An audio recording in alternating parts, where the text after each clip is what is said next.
पहले तो मैं अपनी ओर से और पूरी क्लास की ओर से अक्षी दीदी को मुबारक देता हूँ कि उन्होंने इस प्रोग्राम, इस पट्टी को बहुत सुचारू रूप से संचालन किया।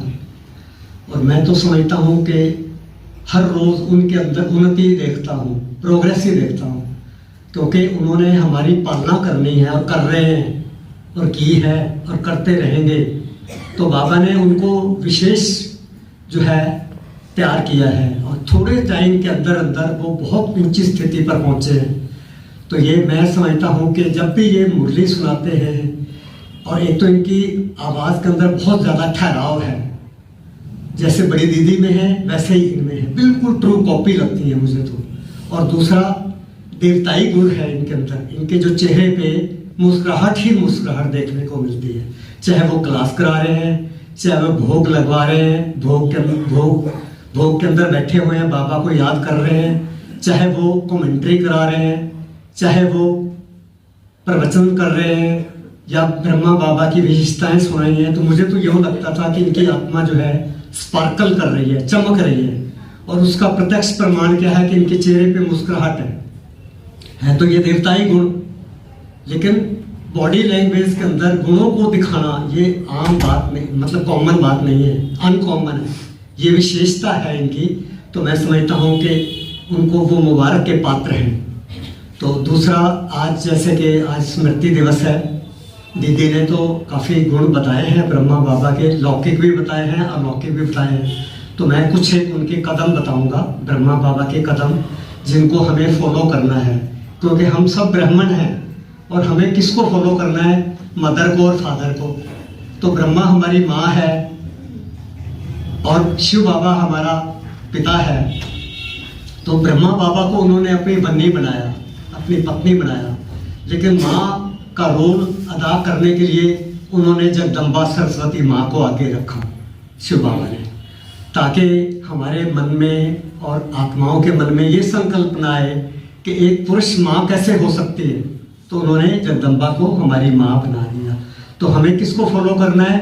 मदर को और फादर को, या तो मम्मा को करना है या शिव बाबा को करना है, मतलब ब्रह्मा बाबा को करना है, क्योंकि ये हमारे माता पिता हैं लौकिक में और प्रत्यक्ष रूप में। वैसे तो शिव बाबा है, कभी कहते हैं शिव बाबा दादा है हमारा, और जो ब्रह्मा है वो हमारा बाप है, क्योंकि वत्सा जो है वो दादा से मिलता है और ब्रह्मा बाबा के थ्रू मिलता है।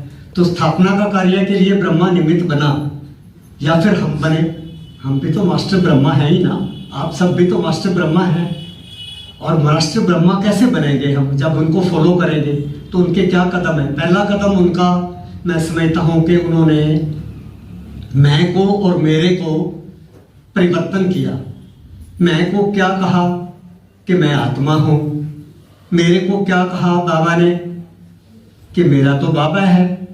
हालांकि लौकिक के अंदर मैं को तो मैं, मेरा पद, मेरी पोजीशन, मैं डॉक्टर, मैं इंजीनियर, मैं वकील, और मेरे को कहते हैं मेरा संबंधी, मेरा धंधा, मेरा कारोबार। लेकिन बाबा ने क्या किया? मैं को मैं आत्मा, मेरे को मेरा बाबा, सब कुछ सारे संबंध एक बाबा से जोड़ दिए, शिव बाबा के साथ। तो ये पहला कदम, मैं और मेरे को परिवर्तन किया। दूसरा कदम बाबा का ये था कि बाबा निश्चय बुद्धि बहुत थे, इतने ज्यादा निश्चय बुद्धि थे कि जब बैगरी पाठ चला तो खाने को अनाज नहीं था, रोटी नहीं थी, कुछ भी नहीं था।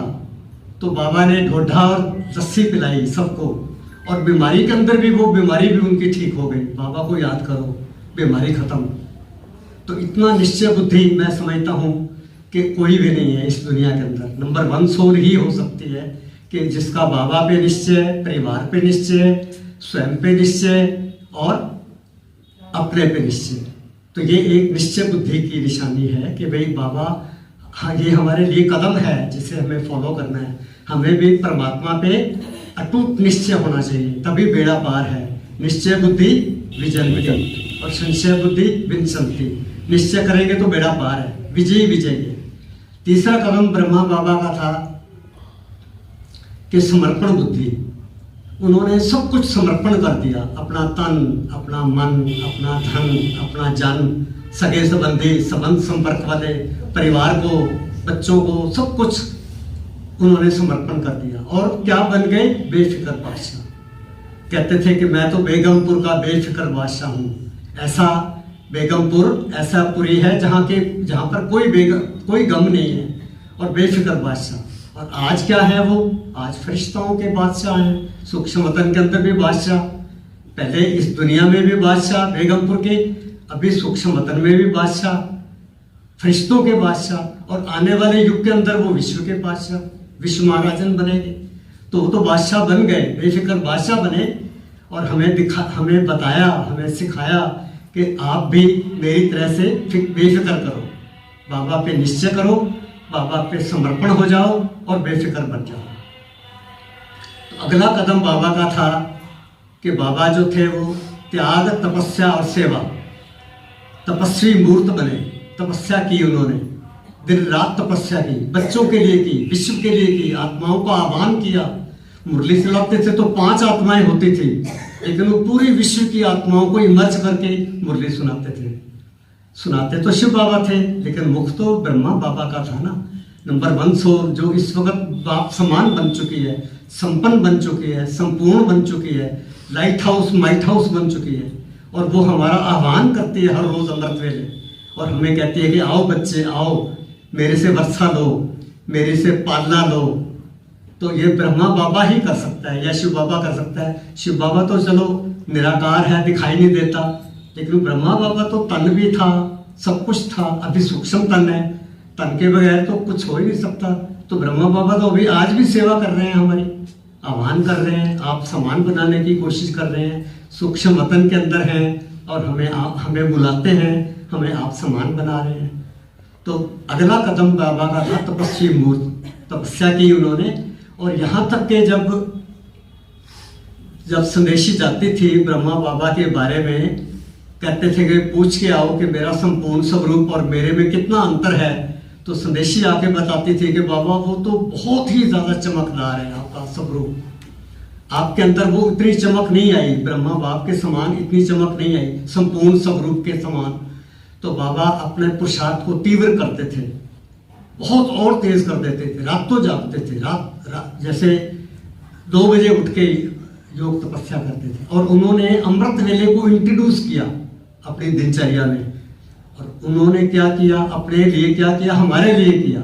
अब देखो आप सभी ब्राह्मण, हम अमृत वेले उठते हैं, योग लगाते हैं, बाबा को याद करते हैं, ब्रह्मा बाबा के पास पहुंचते हैं, ड्रिल करते हैं, सूक्ष्म वतन में जाते हैं, मूल वतन में जाते हैं, साकारी ड्रिल वतन में जाते हैं, साकारी ड्रिल करते हैं, साकार में रह के भी बाबा को याद करते हैं। तो साकारी, आकारी, निराकारी हर तरह की ड्रिल करते हैं।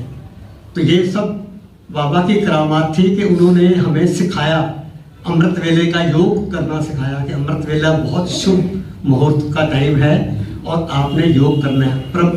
पहले तो ब्रह्मा बाबा ने खुद किया, अमृत वेले अपने दिनचर्या में ऐड किया और हमारे लिए रास्ता खोला, उदाहरण मूर्त बने, रोल मॉडल बने हमारे लिए। तो ये एक कदम उनका तपस्या का था। फिर वो कर्म योगी बने, अगला कदम है उनका कर्म योगी। कर्म भी कर रहे हैं और योग भी लगा रहे हैं, अनाज भी साफ कर रहे हैं, झाड़ू भी लगा रहे हैं, सड़क के ऊपर पत्थर भी बिछा रहे हैं। तो ये कर्म योगी, कर्म करते हुए बाबा के साथ संबंध, कंबाइंड स्वरूप का अनुभव किया और हमें भी करना सिखाया। ये हमारे लिए कदम है ब्रह्मा बाबा का जो हमें फॉलो करना है। फिर उसके बाद उन्होंने दादियों को यज्ञ को संभाला, यज्ञ रक्षक बने, लेकिन दादियों को जिस वक्त शरीर छोड़ना था तो उन्होंने अपनी पूरी शक्तियां जितना एकत्रित की थी, ज्ञान बल, योग बल, सेवा बल, धारणा बल, सारे के सारे बल, सारी शक्तियां जितनी संग्रह की थी अपने पुरुषार्थ के दौरान, सब दादी को दे दी, विल कर दी।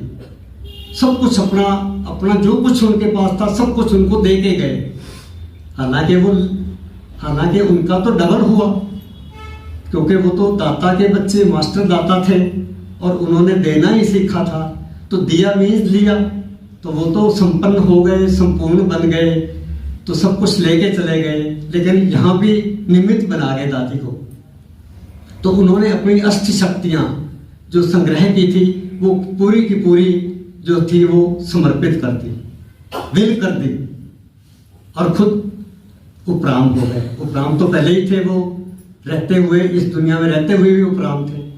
फिर उसके बाद जब उन्होंने शरीर छोड़ा तो लास्ट उनके जो संपन्नता के बोल थे वो 3 वरदान हमें दे के गए कि निराकारी भाव, निर्विकारी भाव, निरअहंकारी भाव।